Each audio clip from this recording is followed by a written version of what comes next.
Assalamualaikum warahmatullahi wabarakatuh. Innal hamdalillah nahmaduhu wa nasta'inuhu wa nastaghfiruh wa na'udzu billahi min shururi anfusina wa min sayyiati a'malina. Man yahdihillahu fala mudilla lahu wa man yudlilhu fala hadiya lahu. Asyhadu an la ilaha illallah wahdahu la syarika lahu wa asyhadu anna Muhammadan 'abduhu wa rasuluh. Amma ba'd. Pertama-tama marilah kita panjatkan puji dan syukur kita kehadirat Allah Subhanahu wa taala yang telah melimpah ruahkan berbagai karunia-Nya kepada kita sehingga kita masih bisa menikmati indahnya pemandangan di alam semesta ini, masih bisa menghirup udara segar yang Allah berikan kepada kita, masih bisa melaksanakan ibadah-ibadah yang Allah perintahkan kepada kita. Alhamdulillah. Baik, pada kesempatan ini saya akan mencoba membahas sebuah cabang ilmu yang sangat besar sekali manfaatnya, yaitu ilmu saraf. Ilmu saraf merupakan salah satu ilmu yang sangat penting bagi siapa saja yang ingin mempelajari, ingin mendalami ilmu bahasa Arab. Dengan ilmu saraf juga kita bisa membaca dan memahami karya-karya para ulama terdahulu tentunya, yang isinya tentunya mengenai ulum syar'iyyah, pemikiran-pemikiran ulama, pemahaman-pemahaman para ulama tentang agama yang termaktub di dalam kitab-kitab mereka. Kita akan bisa membacanya manakala kita bisa memahami alatnya, ya. Sebab ilmu saraf merupakan alat untuk membaca dan memahami bacaan-bacaan dengan bahasa Arab, ya. Jadi ilmu alat itu ada saraf, nahwu, ya, dalam bahasa Arab. Kalau dalam fikih ada ilmu usul fikih, dalam ilmu hadis ada ilmu mustalahul hadis, dan juga dalam bidang Al-Quran ada ulumul Quran. Nah, itu masuk kategori ilmu alat, ya. Baik, pada kesempatan ini saya akan fokus untuk membahas tentang ilmu saraf,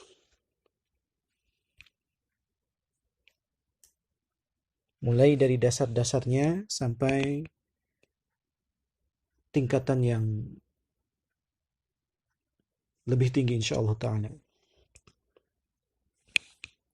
Baik, pada kesempatan ini saya akan mulai membahas tentang definisi ilmu saraf terlebih dahulu. Kita sering mendengar ilmu saraf, akan tapi mungkin tidak sedikit di antara kita ada yang belum paham tentang apa sih ilmu saraf itu. Ilmu saraf adalah salah satu cabang dalam ilmu tata bahasa Arab tentu saja, yang isinya membahas permasalahan, ya, membahas tentang berbagai permasalahan bentuk suatu kalimat atau kata, baik tentang perubahan bentuk penambahan huruf, dan juga susunan huruf yang membentuk kata. Ya, sekali lagi saya katakan bahwa ilmu sharaf adalah salah satu cabang ilmu tentang tata bahasa Arab yang membahas permasalahan bentuk suatu kalimat atau kata, baik tentang perubahan bentuk, penambahan huruf, susunan huruf yang membentuk kata. Ya.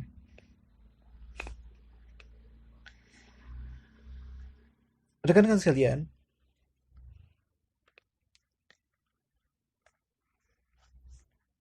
ketika kita bicara tentang ilmu sharaf, maka kita akan berbicara tentang tasrif. Ya, sebab ilmu sharaf identik dengan tasrif. Ya. Nah, di hadapan saya ini ada sebuah kitab yang sangat banyak manfaatnya, yang sangat populer di kalangan pesantren di Indonesia. Nama kitabnya adalah Syarah Kailani Izzi, yang dikarang oleh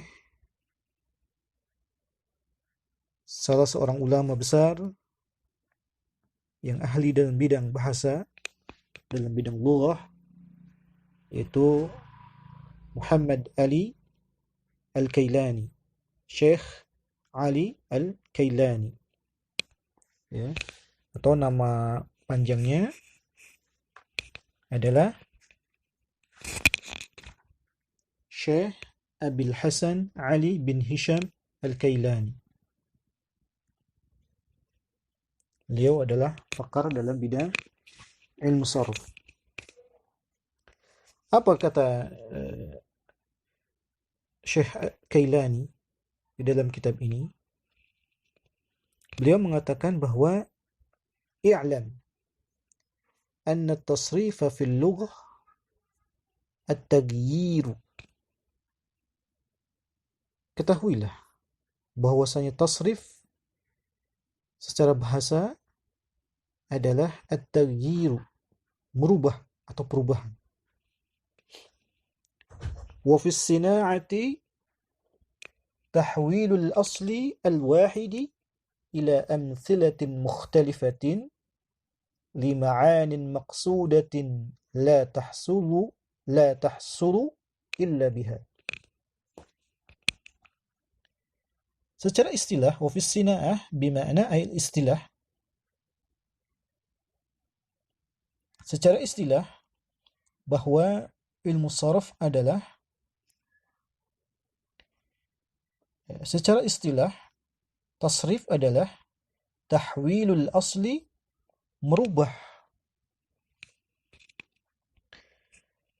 sesuatu, ya, bentuk asal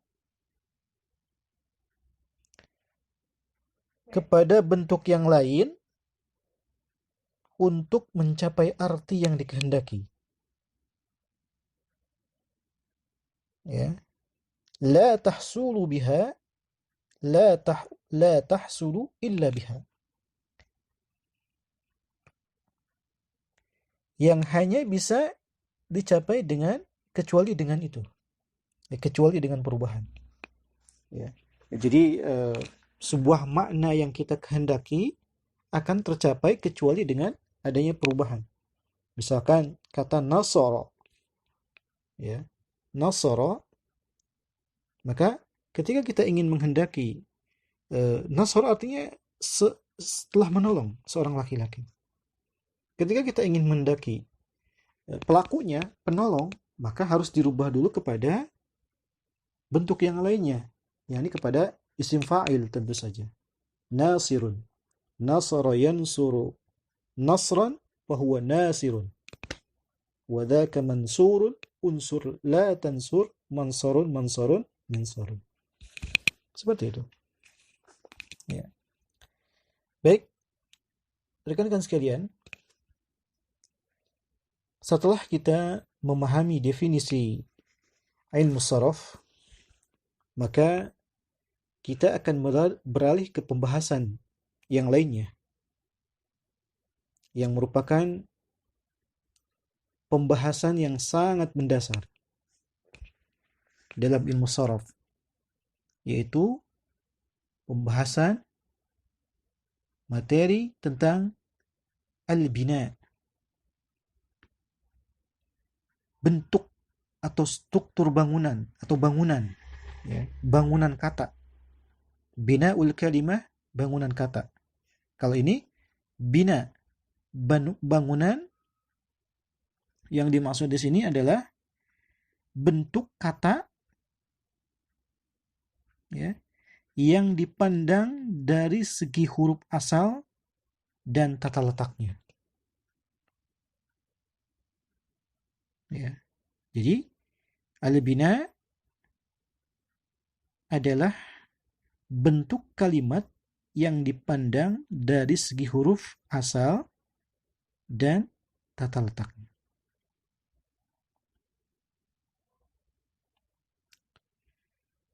Berbicara tentang bina, maka ada 7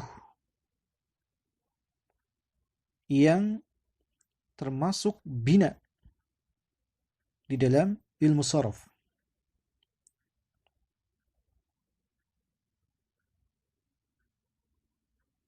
Yang pertama adalah bina sahih, yang kedua misal, yang ketiga mudha'af, yang keempat lafif, yang kelima naqis, yang keenam mahmuz, yang ketujuh ajwaf.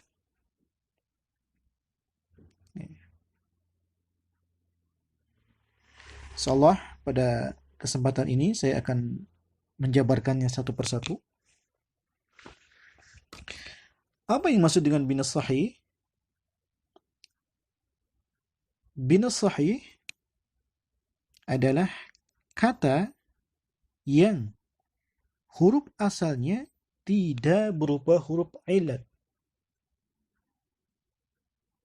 Ya, saya ulangi. Bina sahih adalah kata yang huruf asalnya tidak berupa huruf ilat. Apa itu huruf ilat? Huruf ilat, ya, dalam ilmu saraf antara lain ya, alif, waw. Ya. Jadi huruf ilat antara lain ya, alif, dan waw. Ya, jadi sebuah kata yang tidak mengandung huruf ya, alif, dan waw, maka itu dikatakan sebagai sahih, ya. Kata bina sahih, ya.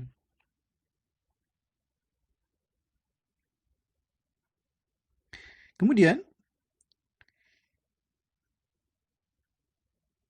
bina sahih itu terbagi menjadi 2 huruf. Terbagi menjadi 2 macam.